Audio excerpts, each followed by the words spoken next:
Olá, começamos agora mais um Frente a Frente. E aqui comigo, Vanderlan Porto, professor, doutor em filosofia, que atua no IFAL Campus Maceió, que foi, pasmem, ameaçado de morte até, em redes sociais. Antes foi ameaçado também pelo ministro da Educação, após ter postado nas redes sociais do Sindicato da Categoria dos Professores, uma assembleia realizada pelos alunos do IFAL que criticavam o corte de recursos na educação. E, portanto, nós vamos conversar com o professor agora para saber como tudo isso aconteceu, quais são a posição tanto dele quanto do IFAL sobre esse episódio que entristece a democracia, e coloca em xeque o direito que os estudantes sempre tiveram, de se manifestar contra algo que vai de encontro, aos seus interesses, que é a escola pública gratuita e de qualidade. Portanto, eu agradeço ao professor por estar aqui conosco. Professor Vanderlan, como de fato isso aconteceu? A nota do ministro da Educação é de dizer que os professores, uma extensão aos professores do IFAL aqui em Maceió, ele recebeu um vídeo, mostrando a organização dos alunos e afirmou que os professores estariam coagindo os alunos a fazerem protestos contra o governo federal. Nos conte como isso aconteceu. Bom, Gorete, muito obrigado pelo convite, pelo espaço em esclarecer. Nós estamos no momento em um combate de narrativas e esse combate de narrativas precisa ser esclarecido. Inegavelmente que as redes sociais divulgam um espaço e um lado e agora é a hora de a gente contar o que aconteceu. Nomeadamente, no dia 29 de maio, os estudantes fizeram uma plenária, uma assembleia, em que eles iriam discutir o corte de verbas na educação e, sobretudo, o risco para a nossa instituição. E convidaram o nosso sindicato, o Sintetifal, e aí o nosso Grêmio Estudantil, junto com a Federação de Estudantes do Ensino Técnico e o sindicato, estiveram presentes nessa atividade. A atividade ocorre no horário do intervalo dos estudantes, ou seja, nós temos lá o horário de 9h30 às 9h50, em que esse horário é o horário do intervalo e no pátio da instituição, portanto no espaço aberto, nós tivemos essa plenária, esse espaço de debates, de discussão. Inegavelmente, eu estava emocionalmente tocado pela questão, por ser filho de pais que estudaram em uma escola técnica, tendo eu e meu irmão estudado em uma escola técnica e tendo eu feito grande parte da minha educação, desde a educação básica até o meu doutorado, todo ele em uma universidade pública ou na Escola Técnica Federal. Na época, a Escola Técnica Federal de Sergipe, hoje Instituto Federal de Sergipe. Nesse momento, quando é aberta a palavra, os estudantes nos convocam para falar sobre a situação atual e eu, emocionadamente, vou lá e relato uma experiência pessoal, um momento de vida e como aquilo me tocara. Então, conclamo os estudantes a se posicionar e a lutar pelo direito deles de estudar. Faço um relato de vida, bem como um chamado para que eles possam defender os seus próprios direitos. E aí, como você nomeadamente já citou, o direito a uma educação pública, laica, gratuita e de qualidade. E aí cito duas coisas que são importantes a gente relembrar. Uma portaria do IFAL sobre o contingenciamento, o corte de gastos, e a fala do nosso reitor, que em uma entrevista para uma TV local, aqui de Maceió, cita que as portas do Instituto Federal não ficarão abertas até outubro se não houver uma movimentação da nossa sociedade. Então, é importante a gente ressaltar que a minha fala é uma fala que toca no espaço da coletividade, no espaço público e no risco que uma instituição, que é, como eu mesmo cito no meu discurso, a instituição de maior capilaridade em termos locais do estado de Alagoas, ser fechada até setembro. Há um risco iminente diante dos cortes que nós tivemos para a educação. E a nossa instituição está sob esse risco. Então eu conclamo aos estudantes a participar. E aí, o vídeo que foi feito pelo nosso sindicato viraliza. E aí, posteriormente à viralização, nós temos uma série de ataques né? O primeiro ataque que nós sofremos é o ataque do próprio ministro da Educação. Quando um perfil nas redes sociais, especificamente no Twitter, coloca lá o vídeo e me chama de criminoso, o ministro da Educação se refere a mim, um professor com 21 anos de sala de aula, ensinando filosofia desde 1998, doutor em filosofia, mestre em filosofia, também graduado em filosofia, sem nenhuma mácula no currículo, sem nenhum processo administrativo disciplinar, sem nenhuma queixa na minha ficha, sou chamado de criminoso e ele responde que como um elemento, esse elemento, se referindo a mim como elemento. Após isso, alguém cita lá e brada, exonera, ele então, ao responder esta pessoa, afirma que só bastaria o tempo de um processo administrativo disciplinar para que eu seja exonerado, para que eu seja demitido do serviço público, tendo eu entrado por um concurso público em que vários outros professores também prestaram, que nós tivemos uma seleção concorrida e eu estou há 9 anos já no serviço público, na rede pública federal de ensino, como professor de filosofia. E aí segue uma série de ataques nas redes sociais. As minhas redes sociais são invadidas, pessoas começam a me agredir, a me chamar de lixo humano e começam ameaças até a minha integridade física.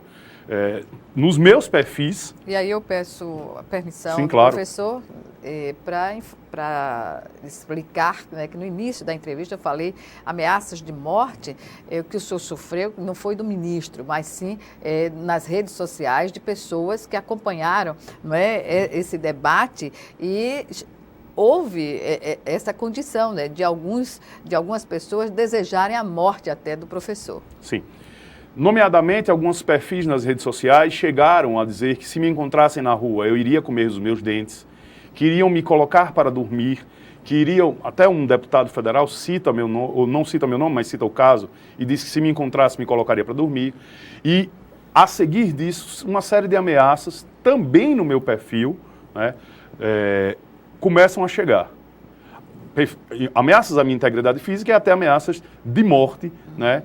Coisa que, nomeadamente, um professor foge a qualquer esfera de razoabilidade, né? Esse ataque, de fato, violento. É um ataque à educação. Nós trabalhamos numa outra dimensão que não é a dimensão da violência, é a dimensão do diálogo. Professor, a nota do ministro enfatiza que o senhor estaria coagindo os estudantes, mas o que de fato aconteceu é que os estudantes, o senhor não convocou os estudantes para uma manifestação, nem uma assembleia. O senhor foi convidado quando a assembleia já estava instalada, né? Perfeito, Gorete. É interessante ressaltar esse detalhe porque a convocação é feita pelo Grêmio Estudantil. A assembleia ocorre no pátio da escola, em um espaço aberto, no horário de intervalo, ou seja, a narrativa que nós precisamos colocar bem claramente é que isso ocorre num espaço público, aberto, e nós somos convidados a participar. Não há, de minha parte, sequer uma convocação para uma manifestação específica, eu apenas falo que eles precisam assumir os seus papéis na história, de protagonista, né, da história, que é um papel que eles já estão assumindo, os estudantes estão assumindo esse papel na história. Historicamente, os estudantes se manifestam, não Perfeito. É a primeira vez que isso ocorre. E não seremos nós, os professores, que vamos coagir os alunos, e por esta coação nós teremos manifestações com milhares de pessoas nas ruas. O protagonismo é do estudante. Os estudantes sabem o que está acontecendo e hoje a gente precisa tornar bem claro isso, que o papel do professor modificou, o papel do professor é um papel de dialogador e essa é a nossa prática pedagógica. As redes sociais têm mostrado isso porque o ataque que nós sofremos por parte do Ministério da Educação e por parte de uma milícia virtual, essa milícia virtual que esse nome não é dado por mim, mas sim por pessoas que hoje atuam no próprio governo, né? Essas milícias virtuais nos atacam, mas em contrapartida, a narrativa dos nossos ex-alunos, dos nossos colegas de trabalho, é uma narrativa que vai de encontro a essa desinformação acerca do nosso papel enquanto professor. Nós somos hoje dialogadores. Professor, nessa assembleia, na sua participação, o senhor admite que estava, digamos assim, inflamado, digamos assim, o seu discurso pode ter gerado a forma como o senhor normalmente fala, pode ter sido confundido assim, com algo mais, digamos, a mais do que o que foi de fato? É preciso que a gente entenda, e aí quem conhece o contexto escolar sabe o que é falar, por exemplo, em um pátio. Sim. Em um pátio, na hora do intervalo, aberto, com os meninos passeando, conversando, vizinho à lanchonete da nossa escola, falar baixo seria não ser ouvido. Então, seria necessário que nós falássemos com um tom de voz, que já nos é próprio, não é? De falar em um tom alto, e falar eloquente, de utilizar desses recursos, que são os recursos vocais, e também o momento de emoção. É preciso que a gente lembre que nós, professores, que estamos na sala de aula, que convivemos com alunos que dependem de bolsas de pesquisa, que dependem de bolsa de extensão... Justamente essas bolsas que estão sendo cortadas agora. De corte, exatamente, bolsas de assistência estudantil. Esses estudantes e pais de família que hoje precisam dessa verba para sustentação dos seus filhos na escola, que dependem do transporte escolar, que dependem da assistência social, isso tudo pode acabar. Então, não há como não emocionar, e quem é professor, quem está na sala de aula, ou quem conhece o contexto escolar, sabe que não há como você olhar para os seus alunos e não se envolver com as trajetórias de vida e não se emocionar, porque essa trajetória também é a minha. Hoje eu sou um professor doutor que tive toda a minha história ligada à educação pública e não negarei nunca nem essa afiliação, sequer negarei também a importância da escola pública gratuita e de qualidade. É essa escola pública que me formou e defenderei até quando for necessário. Professor, e sendo professor doutor em filosofia, como o senhor avalia essa questão da retirada da matéria do currículo escolar? Bom, não é novidade de que em regimes autoritários e em momentos em que o tecido democrático se esgaça, disciplinas que fazem pensar estão em risco. A nossa história nos mostra, se nós retomarmos o período ditatorial no Brasil, da ditadura civil-militar, disciplinas como latim, geometria, filosofia, são retiradas do currículo. São retiradas porque fazem o processo de pensar. E se a gente volta na história, a gente lembra, por exemplo, eu sou um classicista, sou um professor que trabalho e pesquiso Platão e a comédia grega. Nós temos alguns exemplos na história que nos demonstram isso. Nomeadamente, se a gente pega a comédia de Aristófanes, a comédia de Aristófanes já coloca para a gente, e aí a gente pode citar, por exemplo, a comédia Nuvens ou a comédia Pluto, que é o Deus chamado Dinheiro, que diante de uma crise democrática, a educação sofre o golpe. Em Platão, nomeadamente na Apologia de Sócrates ou em outras obras, a gente percebe que a educação e aí a filosofia é atacada. Ultimamente, nós temos percebido também, e aí já desde o último governo, que nós temos um risco às ciências humanas, mas, sobretudo, a gente está sob um risco ao processo do diálogo, o processo democrático e o processo esclarecedor. Programas como Escola Sem Partido tentam silenciar qualquer voz que seja dissonante. A pluralidade é um processo que está ocorrendo e é necessário que a pluralidade entre nas escolas. E a pluralidade tem a ver com a questão democrática, né? Não pode dissociar da democracia. Perfeito. Esse tecido democrático é o tecido da pluralidade. E é na escola pública que nós encontramos e defendemos a pluralidade. É preciso que nós defendamos a pluralidade de ideias, a pluralidade religiosa, ou seja, a tolerância religiosa, os espaços da pluralidade das questões de gênero. Então, esse espaço é o espaço que deve ser encontrado e, principalmente, a pluralidade econômica. Porque a escola pública gratuita e de qualidade permite que as camadas que foram historicamente excluídas da população, e aí a gente está falando dos nossos indígenas, dos quilombolas, das mulheres e da população periférica que pode encontrar numa educação pública... Dos negros, exatamente. Que pode encontrar na educação pública uma possibilidade de alteração da sua condição social. E isso é que faz com que a democracia se fortaleça. Por quê? E o país se fortaleça, né? Porque é um país de miseráveis, de pessoas sem acesso à educação. e que poderia avançar para a tecnologia, para o conhecimento maior, para a ciência, tudo isso vem da base da educação. Exatamente. E aí é importante que a gente relembre que esse espaço da educação pública é o espaço, nomeadamente no Instituto Federal de Educação e Ciências de Alagoas, nós temos um espaço de pluralidade, com diversos cursos, com cursos que fomentam a tecnologia, que fomentam a inovação e fomentam também a pesquisa e a ciência.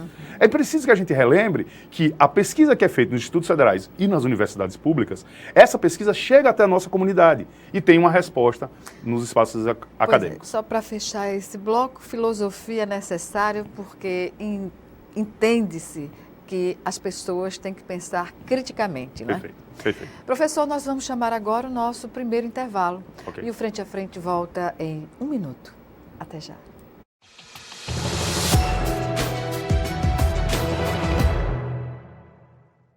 Ei, eu queria poder falar com você. Te falar desses últimos meses e como tudo tá melhor. Eu percebi que viver é incrível, mais do que eu imaginava. Ser pai era um sonho. E você me permitiu presenciar o nascimento da minha filha. Foi lindo. Pintei o quarto dela exatamente como imaginei. Antes de você, eu tinha medo de não conseguir estar presente quando esse momento chegasse. Queria te contar que, por sua causa, eu pude viver tudo isso. Provavelmente outras pessoas por aí querem te falar muita coisa também. Acho que você teria orgulho. Não só por mim, mas por ter feito algo tão nobre por pessoas que nunca viu. Eu só queria dizer obrigado. Obrigado por me dar mais tempo com a minha família. Obrigado pela sua doação de sangue.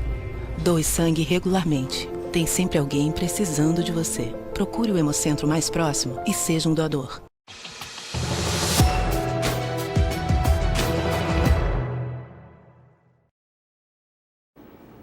Estamos de volta com Frente a Frente, que hoje recebe o professor doutor em filosofia Vanderlan Porto, que atua no IFAL campus aqui de Maceió. Professor que foi ameaçado de exoneração, não é, pelo ministro da Educação, como eu disse no início da entrevista, pasme, por ter participado de uma assembleia que era realizada pelos estudantes lá no IFAL e que eles protestavam contra o corte de recursos na educação, fundamentais para o desenvolvimento de um país, não é? Professor, sobre essa questão dos cortes, as universidades e o IFAL, logicamente que é federal, conseguirão funcionar até o final do ano? Eu vou utilizar como citação a fala do nosso próprio reitor. O nosso reitor, em uma entrevista à TV Pajuçara, TV local, afirma que, do jeito que foi feito o corte, as portas não chegarão abertas até outubro. É preciso que a gente entenda, e essa narrativa é uma narrativa que precisa ser compreendida pela nossa população, que há verbas, há rubricas de verbas que são para o pagamento de pessoal, para o investimento carimbadas e para custeio. Esse corte é na verba do custeio. Isso significa dizer o quê? Pagamento de terceirizados, transportes, bolsas, pesquisa, extensão, monitoria. Para quem não conhece ou não compreende totalmente o ambiente escolar, a monitoria são aqueles estudantes que, por ter uma excelência educacional, podem auxiliar outros estudantes no momento contrário. E esses estudantes recebem bolsas. Então, é um estímulo. É um estímulo, perfeito. Então, o nosso instituto, sim, está em risco, a Universidade Federal de Alagoas também está em risco, ou seja, esse corte, do modo como ele foi feito, ele significa uma ameaça severa e voraz a toda a educação pública federal no estado de Alagoas. É um corte linear, não é? Sim, ele é um corte que atinge essa verba de custeio e, por atingir essa verba de custeio, dificulta o funcionamento básico. E vale ressaltar as palavras do próprio ministro quando se refere à Universidade Federal do Rio Grande do Norte, quando ele coloca que, se os estudantes quiserem a universidade limpa, eles mesmos limpem. E aí vale ressaltar que grande parte da nossa população que estuda, principalmente nas universidades, são estudantes que são trabalhadores também, ou seja, que já trazem uma carga de trabalho. E nossos estudantes, que são em grande parte, no Instituto Federal de Alagoas, no ensino médio, menores de idade, eles estão lá para estudar, para ter autonomia. Então, um corte de verbas que atinge, por exemplo, servidores terceirizados que serão demitidos caso essa verba não chegue, porque não haverá como pagar, nós temos um risco muito sério do aumento de desemprego nessa camada e de um aumento também do risco de funcionamento das nossas instituições, que levará a um problema a longo prazo. Porque vale ressaltar que esse cataclisma, essa falta de um projeto educacional, um projeto político, que na verdade esconde um projeto privatista, pode ter impacto a longo prazo. Por quê? Se as instituições que produzem educação de qualidade, como a UFAL e o IFAL, são fechadas ou são privatizadas, é importante que a gente ressalte esse aspecto, essas instituições poderão não ofertar essas capacitações e uma grande parte da nossa população entrará em risco porque a empregabilidade e a autonomia enquanto cidadão passa também por esse processo. Sem falar que a Universidade Federal de Alagoas tem atividade extramuros, né? Tem um hospital que atende a baixa e a média e até a alta complexidade em alguns casos, né? E nesse sentido, eu pergunto, esse contingenciamento de verbas na educação superior, notadamente na educação superior, é uma medida autoritária e pode ter complicações no âmbito internacional para o Brasil? Sim. Preciso que a gente ressalte que existe alguns elementos que para a comunidade precisa ser esclarecido. Existe uma autonomia universitária, que nesse momento é colocada em xeque. É preciso que a gente relembre que a universidade tem um tripé, que é ensino, pesquisa e extensão. Com esse corte de verbas, as três pernas da universidade são colocadas em risco. O ensino é colocado em risco por conta da impossibilidade de manutenção das esferas educacionais. A pesquisa, e aí vale notadamente a gente ressaltar que houve um corte agora de 2.700 bolsas de pesquisa, o que vai atingir diretamente o desenvolvimento de ciência e de saberes nas universidades. As bolsas de mestrado e doutorados foram contingenciadas e desde o ano passado, ou seja, no governo anterior, o presidente da CAPES já apontava que a CAPES não conseguiria chegar até setembro com a quantidade de verbas que ela tinha. Então, nós temos um contingenciamento na pesquisa e temos um contingenciamento na extensão. Inegavelmente, nós somos um país pobre de recursos para a educação. É preciso que a gente amplie os recursos na educação. Sempre foi um problema. Exatamente. O financiamento da educação pública no país. Perfeito. E agora, com esses contingenciamentos, é tocado num processo que é o processo de desenvolvimento das universidades, principalmente nos interiores e nos rincões do nosso país. Vale ressaltar que a Universidade Federal de Alagoas ampliou, que o Instituto Federal de Alagoas também houve uma ampliação, uma capilarização, como eu sempre costumo ressaltar, tanto no estado de Alagoas como em todo o nosso país. E para que haja manutenção, para que as pessoas possam ter uma qualidade de vida e de educação, por exemplo, em todos os rincões do nosso país, é preciso que esse tripé seja colocado.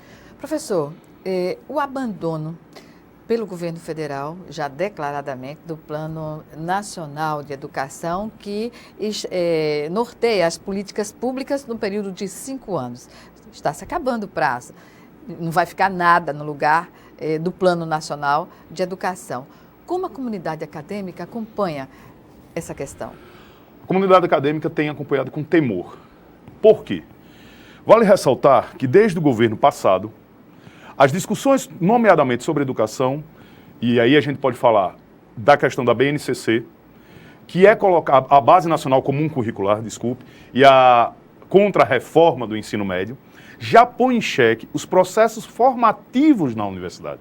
Então, a universidade e a formação de docentes entram em choque com o que é posto e imposto pelo governo anterior.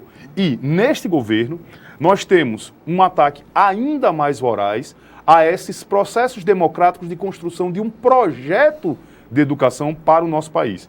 É preciso entender que um projeto de educação para uma nação como a nossa, uma nação continental, não pode ser feito em gabinetes em Brasília e nem pode ser feita sem o diálogo com as comunidades.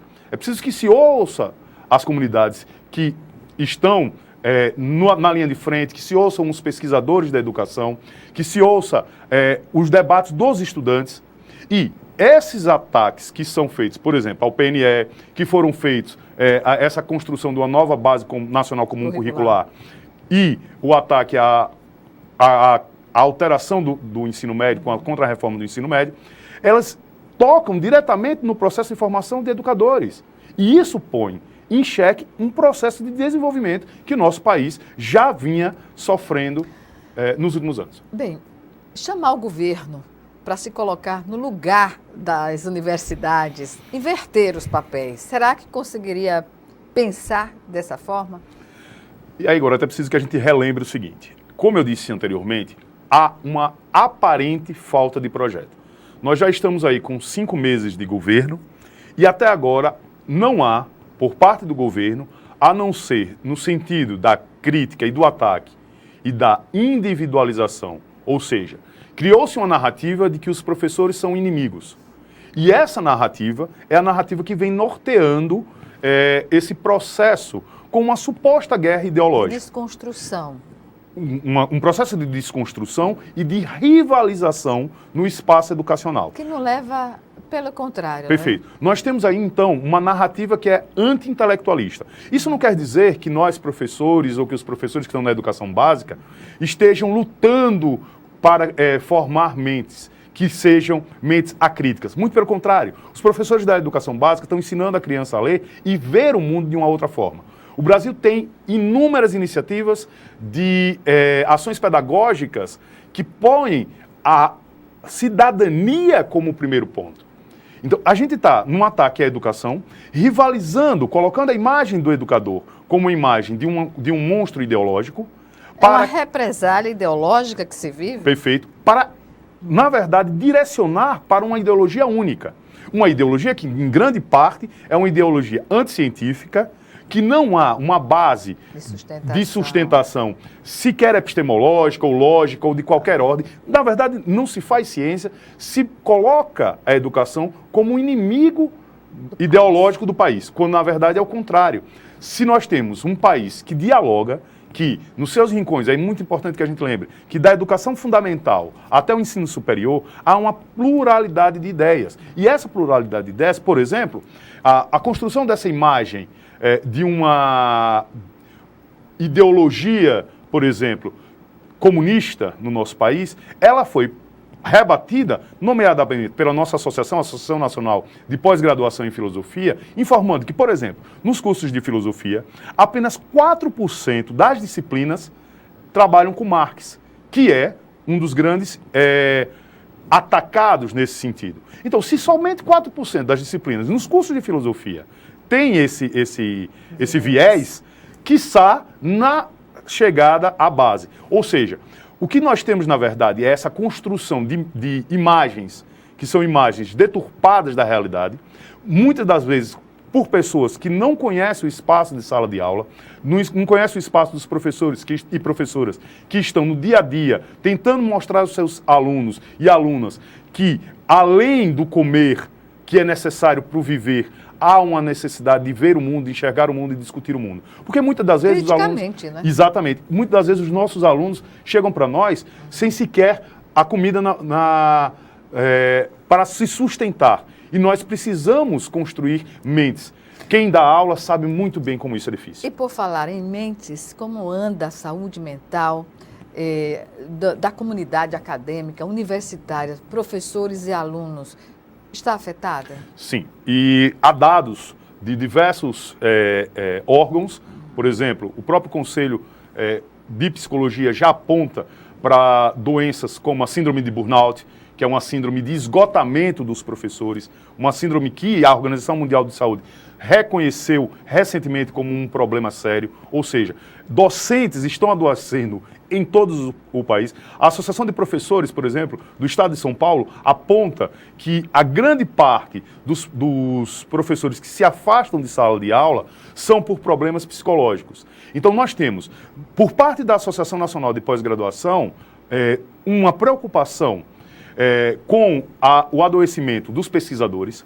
Nós temos, por parte dos professores, um adoecimento nomeado e avaliado e constatado por diversos órgãos, e nós temos, então, uma comunidade que vem sofrendo esses ataques. E também nas salas de aula, nós temos percebido, né, através dos nossos estudantes, um adoecimento. Então, o espaço da sala de aula passou a ser um espaço que deveria ser um espaço de fluidez do conhecimento, de fluidez da criticidade nas diversas disciplinas, mas, na verdade, está sendo ataque, por ser ambiente de ataque, passa a ser um ambiente também de adoecimento. Pois essa possibilidade natural no ambiente da universidade ou das escolas de discutir as questões, não é para levar à violência, é para discutir um ambiente de paz, não é? Isso é que tem que ficar claro. Perfeito. Vale ressaltar que saiu recentemente, por exemplo, no nosso anuário da violência, que o estado de Alagoas é um estado em que negros e negras morrem mais do que qualquer outra etnia. Esse espaço é um espaço que também deve ser debatido em sala de aula. E quando a violência adentra as escolas, como nós temos visto... Nós vimos agora no Fantástico, esse final de semana, no domingo, uma escola, não aqui da região, mas do sul, que a professora não... Os professores receosos não conseguem dar aula. E o que acontece aqui também, no estado de Alagoas, é a mesma realidade no país inteiro. Não é? Perfeito. A violência dentro da sala de aula, incontrolável até. Sim, e esse espaço de violência, ele contradiz completamente com o espaço que é o espaço da escola, que é o espaço da universidade. Se essa violência adentra os ambientes de formação, como o ambiente escolar e como o ambiente da universidade, nós estamos diante de um risco que nós, professores e professoras, não podemos correr. Vale ressaltar que essa luta, ou essa suposta luta ideológica que é posta para atacar os docentes, para atacar, na verdade, a educação, fragiliza o espaço escolar e, sobretudo, a relação de diálogo entre quem ensina e quem aprende. Vale ressaltar que, inegavelmente, os processos educativos mudaram. Os estudantes têm acesso à informação que gerações passadas não tiveram. Então, o professor hoje, ele é um agente dialogador, porque com os acessos que nós temos hoje, os alunos têm informação, nós só chegamos e debatemos com ele. Então, se a educação se transforma num espaço de diálogo e a violência entra, violência e diálogo são coisas que são díspares. Professor, qual é a estratégia do governo federal para o ensino superior? O que é que a comunidade docente entende, se é que existe alguma estratégia? O que nós temos visto nos últimos dois governos, né, no governo anterior e neste governo atual, é, de forma clara, uma ausência de projeto de expansão, por exemplo, das universidades, uma ausência de projeto de fomento à pesquisa, à inovação, mesmo que a gente entenda que esses espaços precisam ser dialogados, precisam ser espaços ainda ampliados, não há, por parte do governo, nenhum projeto claro para a educação superior. Isso esconde, na verdade, uma sanha privatista, um espaço de privatização para que as empresas, de educação possam ampliar. Professor, eu nunca entendi por que o governo federal tem de investir nas faculdades particulares quando poderiam fazê-lo nas universidades federais e ampliar o número de universidades para o acesso a todos. Porque quando a gente vai, por exemplo, para a UFAL, não se vê lá apenas, não é, a classe popular. Pelo contrário, a massa de alunos em determinados cursos é formada pela classe média e pela elite. E isso é muito importante que a gente ressalte, que há uma... Perdão, só para acrescentar que a Universidade Federal, o atrativo da Universidade Federal é porque numa Universidade Federal você tem a condição de fazer uma pesquisa, você tem uma condição de propor mais do que numa faculdade particular. Perfeito. Eu preciso ressaltar aí alguns aspectos. Primeiro, o Brasil tem a maior empresa de educação do mundo, o Grupo Croton. Esse Grupo Croton, com corte de verbas que ocorreu na educação, é um grupo que amplia o seu espaço e suas ações aumentam. Então esse é um ponto. Segundo ponto é a questão da qualidade. Inegavelmente, quando a gente fala em qualidade de educação, nós estamos falando na universidade pública, nós estamos falando dos institutos federais. Então, quando se fala em qualidade, quaisquer balizadores de qualidade, nós estaremos aí à frente. E o terceiro ponto é que esta qualidade atrai a diversidade. E esse é o espaço da universidade. Pois bem. Vamos chamar agora o nosso segundo intervalo, né, para o terceiro bloco do programa, que volta em 1 minuto.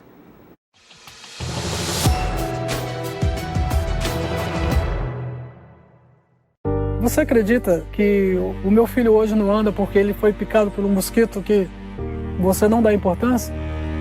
Foi um dos momentos mais difíceis da minha vida. Eu acho que as pessoas só têm noção da gravidade quando vivenciam a situação. O perigo é para todos. O combate também.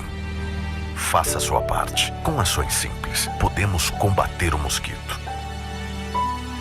Ministério da Saúde. Governo Federal. Eu fico encantado com tamanha imaginação.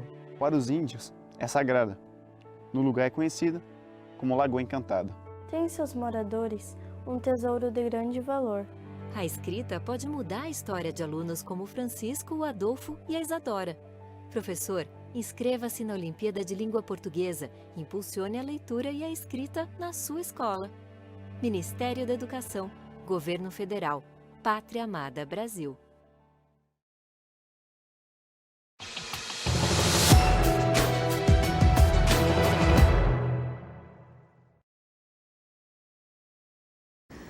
De volta com Frente a Frente, que hoje recebe o professor doutor em filosofia, que atua no IFAL Campus Maceió, o professor Vanderlan Porto.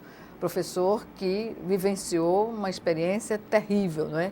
Ter o ministro da Educação ameaçado de exoneração, não é? Pelas redes sociais, em nota, pelo fato de ele ter sido convidado pelos estudantes do IFAL durante uma assembleia para se posicionar em relação ao corte dos recursos na educação. Professor, o corte no orçamento da educação pode afetar sensivelmente a excelência do ensino nas universidades federais, nas escolas federais? Sim, a rede federal vai sofrer com esse corte. Esta semana, os seis ministros da educação de últimos governos, ministros que são até divergentes, politicamente, são de grupos partidários diferentes, se reuniram para avaliar a atual condição da educação no país. E esses ministros, ex-ministros da educação, apontam que os danos que esses cortes podem trazer poderão ser irreversíveis. Ou seja, são pessoas que já estiveram capitaneando o Ministério da Educação e apontam que esse momento e esses cortes, ou seja, esse projeto de desestruturação da rede federal de ensino pode ser irreversível. E o mundo vê criticamente, não é, essa questão da falta de incentivos de financiamento na educação brasileira, até porque as pesquisas que são feitas aqui têm valido, digamos assim, o reconhecimento internacional. Perfeito. Aí a gente pode separar isso em dois aspectos. O primeiro, o capital mundial tem sim atacado os países periféricos no que tange a uma educação reflexiva, uma educação crítica. Em via de regra, isso significa dizer que nós temos países tanto da Europa como da América do Sul, da África e até mesmo da Ásia, que sofrem com esse avanço do grande capital e a anti-intelectualização da população. Esse é um aspecto que a gente percebe. Por um outro lado, a gente também tem que ressaltar que pesquisadores brasileiros têm destaque em diversas universidades e eu mesmo fui membro do programa Ciências Sem Partido, fazendo uma parte do meu doutorado na Europa, e podemos perceber que os pesquisadores brasileiros, onde chegam, são reconhecidos. Mas o governo tem dúvidas sobre a qualidade do que se faz, né? Por exemplo, na Fundação Oswaldo Cruz. Isso foi revelado agora. Perfeito. Como receber uma declaração como essa? O que nós temos, então, é que o que é feito de ciência, que nós fazemos ciência, o que é feito de ciência é questionado.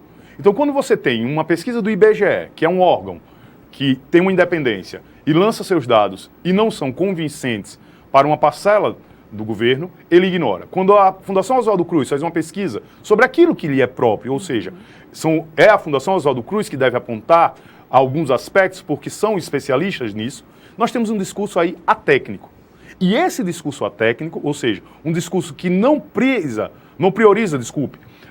o conhecimento científico, que não prioriza a especificidade, que não prioriza as especializações de quem está falando, é colocado em xeque toda uma estrutura do que é a sociedade. Nós optamos por fazer ciência como um modo da nossa sociedade. É importante destacar que a sociedade brasileira apoia as universidades federais, não é? E os militares também, porque foi no período do regime militar que se ampliou a dedicação exclusiva dos professores nas universidades. Ou seja, os militares, na época, pensavam em fazer do país uma grande potência também intelectual. É interessante a gente observar que essa expansão da universidade, que inicia, ainda não é uma expansão crítica, ou seja, a universidade no período da ditadura militar é uma universidade que não tem uma autonomia, que não tem uma liberdade, claro. Então é preciso que a gente frise isso, claro. E você, obviamente, aponta esse caminho.